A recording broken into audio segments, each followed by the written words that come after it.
Баршаңызға қайырлы күн. Каналыма қош келдіңіздер.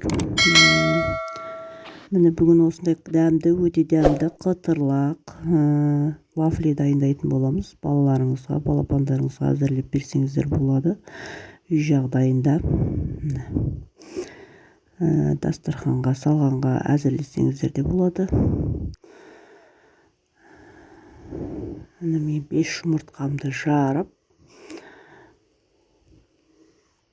үстіне бір бокал қантымызды салып алып, жақсылап араластырамыз.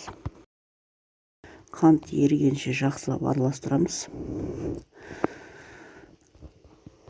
Міне ерітілген майымызды құйып, үстіне жақсылап тағы да араластырып аламыз. Май ыстық болмау керек.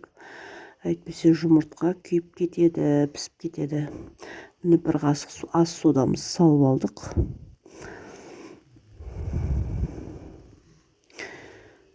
Ұнымызды мен 2 бөліп салғанды жөн көрдім. Жарысын қазір жақсылап комауға қалмау үшін араластырып аламыз, жақсылап араластырамыз.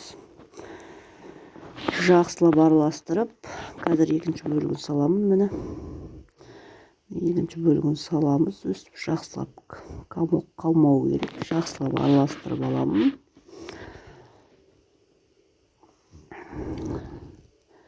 Жақсылап араластырып алдық. Міне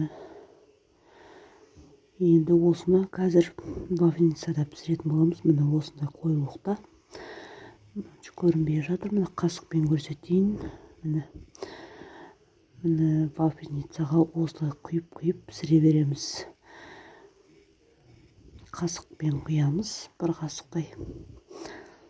Көп құйып жермеңіздер, сыртына ағып кетеді. Міне өстіп домалатып пісіреміз. Мен қазір 2 түрін пісіріп көрсетеміз сіздерге. Міне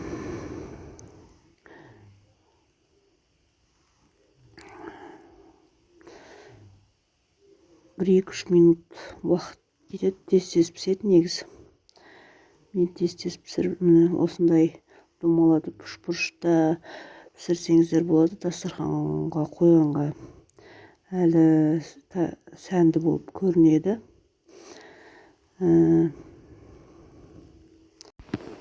Міне осындай 3 бұрыш қылып пісіреміз. Дастарханға қойған өте сәнді. Әркім әртүрлі пісіреді. Видео ұнап жатса лайк басып, комментарий бөліміне өз пікірлеріңізді қалдыра кетіңіздер. Кім қалай пісіреді.